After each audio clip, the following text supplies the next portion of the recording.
Once Upon a Broken Heart by Stephanie Garber, Chapter 51.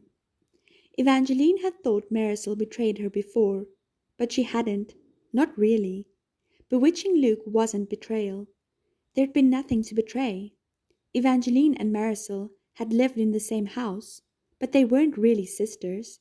They'd never shared secrets, they'd never shared heartaches, and they had never been as honest as they'd been with each other tonight. But Evangeline should not have been so truthful.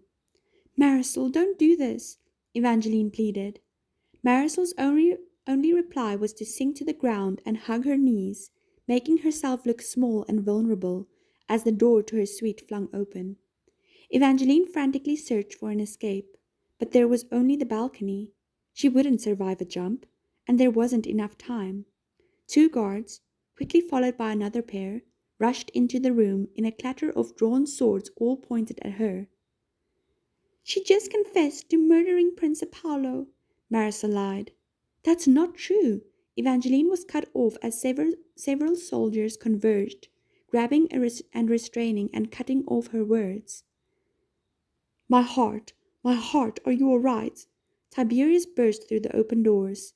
He sounded just like his brother, when he'd been cursed, as he rushed into Marisol's arms, and Evangeline felt utterly stupid once again for believing her stepsister had not bewitched him. Marisol might have confessed some things, but clearly she hadn't been honest about everything. She was really behind all of this. Put Evangeline in my chambers, Tiberius ordered. Darling, are you sure that's a good idea? Marisol latched onto his arms, doing an excellent impression of a helpless maiden. Shouldn't you take her down to the dungeon? Lock her up where she can't hurt anyone else? Don't worry, my heart. Tiberius pressed a kiss to Marisol's forehead. I just need to question her. Then I'll make sure she's put somewhere she can't hurt anyone else ever again. The guards used little care as they dragged Evangeline into Tiberius's chambers and tied her to one of the chairs. After they relieved her of Jax's dagger, her ankles were roughly secured to the legs, and her arms were stretched behind her. Her hands were bound at the wrist and then tied again with a rope that went all the way around her midsection, cutting into her ribs and making it uncomfortable to breathe. Tiberius didn't spare her a glance as it was done. He didn't acknowledge it when she repeatedly cried, I swear I didn't kill your brother. Tiberius simply stared into a great black stone hearth and ran a hand through his long copper hair, watching as one of his guards started a fire. He no longer looked like the impish rebel prince she'd met at her wedding. Lines that had not been there before bracketed his mouth, and his eyes were full of red. He didn't appear bewitched right now. He looked as if he were in mourning, which was one good thing. If Tiberius were really mourning, if he really loved his brother as she believed, then he would want to know who the real killer was. All Evangeline had to do was to stay alive long enough for Tiberius to see the blue bottle of Fortuna's fantastically flavored water containing the antidote she'd made. It was sitting on the low center table across from her, next to his other bottles of liquor. If he just saw it and drank it, all would be right in the world. Evangeline would have tried to bring the bottle to his attention, but she imagined mentioning it would only make them all suspicious. She sensed how each of the soldiers in the room had felt about Prince Apollo from the way they regarded her. Disgust, anger, loathing. There were no hints of pity, although Havelock, his personal guard, who'd also been there the night that Apollo had died, looked regretful. He probably felt as if he'd failed his prince. Tiberius continued staring into the fire. He picked up a fireplace iron shaped like a trident, placed its tip in the burgeoning flames, and watched as it turned red. Evangeline stared, sweating, skin going slick against her bonds. She didn't know if Tiberius was planning on torturing her with the fire iron or killing her, but she feared either option. Your Highness, Havelock said softly, now that we have Princess Evangeline in custody, we should delay tomorrow's wedding. This news may— No! Tiberius's voice was slightly unhinged. The soldiers did a good job schooling their expressions, but Evangeline swore at least two went wide-eyed. She wondered if they suspected something was amiss with the young prince's engagement. I can handle this from here. Tiberius's tone. Tiberius tore the heated iron from the fire and blew on the tip until it went brighter. You can leave us, all of you. But, Havelock again, your highness. Careful, Tiberius seethed. If you're about to imply that I can't handle one tied-up female, then I'm going to either be offended or think you're incompetent at tying knots. The soldiers filed towards the door. Wait, Evangeline begged. Don't go. He's been bewitched by Marisol. Do not besmirch my love. Tiberius whirled around and brought the fire iron down on the low center table, shattering one of his liquor bottles. Glass flew like arrows. Liquid sizzled. Evangeline sucked in a gasp as she watched the bottle of Fortuna's fantastically flavored water totter back and forth. It fell on its side. Thankfully, it didn't break. That had been close. Evangeline would have to be more careful. Mentioning Marisol was clearly out of the question unless she wanted to risk her only chance of surviving. There was also the hope that Jax might make a perfectly timed appearance and come to her rescue once again, but she couldn't rely on that. For all she knew, he was still asleep on his sofa. The soldiers all left the chamber. Tiberius stalked closer, boots pounding on the broken glass. He stopped abruptly and eyed the tipped-over bottle of antidote with a scowl. How did this get in here? I hate these things. He picked up the bottle with 2 fingers and brought it towards the fire. No, no, no. She wanted to scream, but instead of throwing it in, the bottle worked its magic. Tiberius stopped, took another look at the concoction, popped the cork with his mouth, and drank. Evangeline felt her hope grow bright. But after only a few seconds, Tiberius wrenched the bottle from his lips. He shuddered and gave the drink a foul look. Once I'm king, these drinks will be the first thing I outlaw. Tiberius weighed the fire iron in his hand as if deciding how he wanted to do this. Evangeline could only take shallow breaths. She needed to buy more time for the antidote to work. She doubted begging would help, but maybe she could get him to talk without triggering a violent reaction. The last time I saw you, you said that when we met again, you'd tell me why you had disappeared. A bitter laugh, another drink, followed by another wince. I left after my brother and I fought about you. Tiberius said grimly. I told him you weren't the saver everyone claimed. I told him you'd be the death of him. Why would you think that? All that matters is, I was right. The prince pointed the fire iron directly at Evangeline's throat. No, I didn't do this. She rocked her chair, urgently hoping by some miracle it would fall hard enough to shatter the arms and legs and set her free. But the chair was too heavy. She couldn't even get the seat to budge. I didn't kill your brother. I know, Tiberius said. I've known this whole time. What? Evangeline sputtered. He was telling her what she'd hoped to hear, but the young prince still looked as if he had no intention of letting her go. His freckled face was of a stubborn soldier with an order he was determined to carry out. I don't understand, she said. If you know I am innocent, why are you doing this? It's too dangerous to let you live. Tiberius shook his head, expression determined, and yet Evangeline sensed he didn't get any pleasure from this. He took another drag from the antidote bottle and then pulled down the neck of his striped doublet, revealing a dark black tattoo of a broken skeleton key. Do you know what this is? Evangeline shook her head. This is the symbol of the protectorate. The protectorate. She had heard that name before, but where? Her heart quickened as she tried to think, then her heart stopped altogether as she remembered. Apollo had told her about the protectorate, the night he'd shared the stories of the Valerie Arch.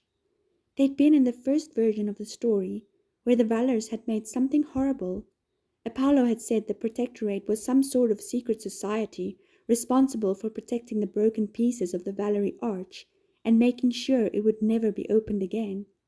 Evangeline looked again at Tiberius's broken key tattoo. The Fortuna matriarch had worn a chain with a similar key around her neck. She must have been a member of the protectorate as well, and as soon as she'd suspected that Evangeline was the girl mentioned in the prophecy that kept the Valerie arch locked, the matriarch had tried to kill her. Evangeline's hope crashed and died. Tiberius took another swig from the bottle in his hands.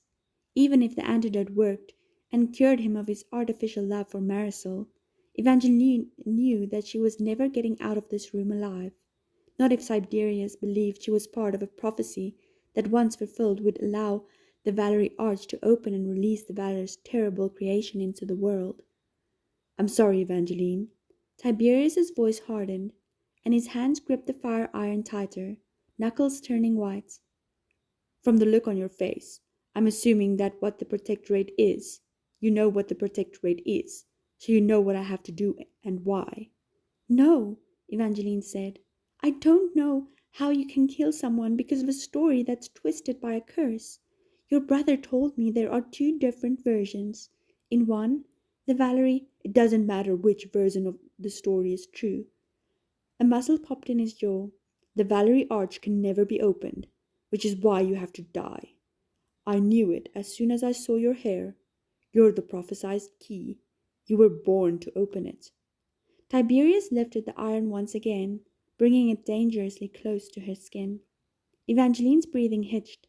She was running out of chances to talk him out of this. Sweat beaded at his brow and dropped onto the broken glass near his boots. But she was looking at the other glass, the almost empty glass bottle in Tiberius's hand. He'd nearly finished the antidote. It didn't seem as if the truth serum was breaking Marisol's spell, but Evangeline wondered if the side effects of her poison were kicking in. Fatigue, impaired decision-making and judgment, dizziness, the inability to tell a lie, and the urge to reveal any unspoken truths. Tiberius was definitely experiencing the inability to tell a lie, or she doubted he would have told her he didn't believe she was guilty. Maybe if she pushed him enough, she could somehow lead him to confess the truth to his soldiers. Or she could finally get him to tell her what the entire prophecy was. Then maybe she could prove she wasn't the girl in it. Maybe it was just a coincidence that she sounded like this girl. "At least tell me what the Valerie arch prophecy says. If you're going to kill me because you think it mentions me, don't I deserve to know the entire thing?" Tiberius swished the blue remains of the bottle, appearing torn between drinking, talking, or ending all of this right now. But her theory about the antidote's side effects must have been correct. It appeared he couldn't stop himself from spilling secrets. After a moment, he began to recite. "This arch may only be unlocked with a key that has not yet been forged. Conceived in the north and born in the south, you will know this key because she will be crowned in rose gold. She will be both peasant and princess, a fugitive wrongly accused, and only her willing blood will open the arch." Evangeline sagged against her bonds. It was so short, and almost every piece of it fit her. She had heard the line about her being crowned in rose gold, and being both peasant and princess from the Fortuna matriarch. It hadn't been true at the time, but now it was. She was also a fugitive wrongly accused, thanks to whoever killed Apollo. She didn't know where she'd been conceived. Her parents had always joked that they'd found her in a curiosity crate.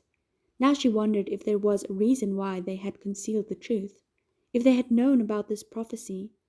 Had they seen her rose gold hair and her origin as a sign that it could be true someday? But there was one line of the prophecy that she could ensure never came to pass. She just had to convince Tiberius of this. "You said only my willing blood will open the arch, which means I have to want it to open, and I don't." "Doesn't matter." Tiberius gave her a bleak look. "Magic things always want to do which they were created to do." "But I'm not a magic thing. I'm just a girl with pink hair." "I wish that were true." His voice was torn. "I don't want to kill you, Evangeline, but that arch must remain locked. The Valors had too much power. They weren't evil, but they did things they never should have done. He finished off the remnants of his drink, and this time he pointed the iron at her heart. Wait, Evangeline cried.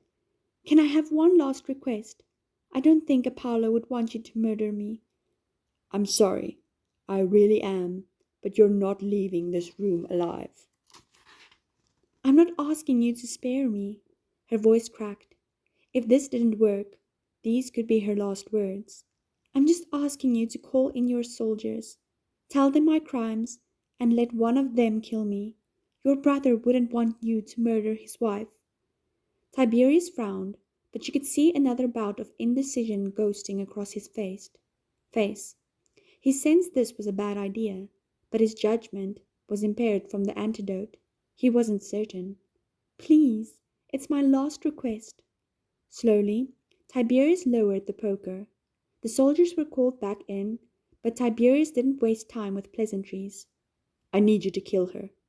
He shoved the fire iron into the hand of the closest guard, a tall woman with a heavy braid and a fury in her eyes. Wait, Evangeline breathed, hoping she hadn't just made a terrible miscalculation. You need to tell them my crimes first.